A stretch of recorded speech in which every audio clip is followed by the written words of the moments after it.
வாங்க, காலத்தால் அழியாத ஒரு காதல் கதைய சொல்ற ஒரு கிளாசிக் பாடல அலசி ஆராயலாம். எல்லாமே இந்த எளிமையான ஆனா ரொம்ப சக்தி வாய்ந்த வரியில இருந்து தான் தொடங்குது. இதுதான் இந்த பாட்டோட மையக்கரு. ரெண்டு ஆண்மாக்கள் பேசிக்கிற மாதிரி ஒரு உரையாடல். முதல்ல ஆண் குரல் தொடங்குது. இயற்கையோட பிரம்மாண்டத்தை வெச்சு அவளோட சித்திரத்தை வரையறார். அவளோட பெண்மை ரொம்ப மென்மையானதில்ல, அது மின்னல் மாதிரி சக்தி வாய்ந்தது, தாக்கத்தை ஏற்படுத்துறது. அப்புறம் அவளோட கூந்தல் பறந்து விரிஞ்ச அழகான மேகத்துக்கு ஒப்பிடப்படுது. இந்த வரி அவளோட கருணை, உயிர், அப்புறம் விளையாட்டுத்தனமான அழக வெளிப்படுத்துது. கடைசியா அவளை மயக்கக்கூடிய இனிமையோட மொத்த உருவமா இந்த வரி சொல்லுது. சரி, இப்போ இந்த பிரம்மாண்டமான உருவகங்கள்லேருந்து அவங்களோட நெருக்கமான பார்வைக்கு கதை மாறுது. அவரோட கண்கள்ல ஒரு சுடர் இருக்கு. அது அவரோட காதலுக்கும் தேடலுக்குமான ஒரு அடையாளம்.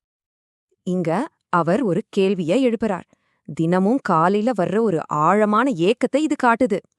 அதுக்கு அவ பதிலளிக்கிறா, அவனோட தாகத்தை தணிக்கிற தேனா அவளே இருக்கா. இந்த கேள்வி பதில்தான் ரெண்டு குரல்களையும் ஒரே உணர்வா மாத்துது. அப்போ ஏன் இந்த டூயட் நமக்கு இவ்ளோ ஸ்பெஷலா தெரியுது? அது வெறும் வார்த்தைகள்ல இல்ல. இந்த உரையாடல் எப்படி ஒரு முழுமையான காதல் சித்திரத்தை உருவாக்குதுன்னு இப்போ பார்க்கலாம். இது பாராட்டு, ஏக்கம், அப்புறம் மென்மையான உறுதிமொழியின் ஒரு சுழற்சியா அமையுது. அவளோட கடைசி பதில் ஒரு அழகான சரணடைதல், ஒரு சரியான இணைப்பு இது காட்டுது.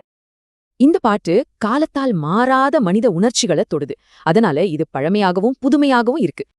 ஒரு கவிதை ஒரு உணர்வை எப்படி காலத்துக்கும் கடத்திட்டு போகும் என்பதற்கு இந்த பாடலே ஒரு சாட்சி.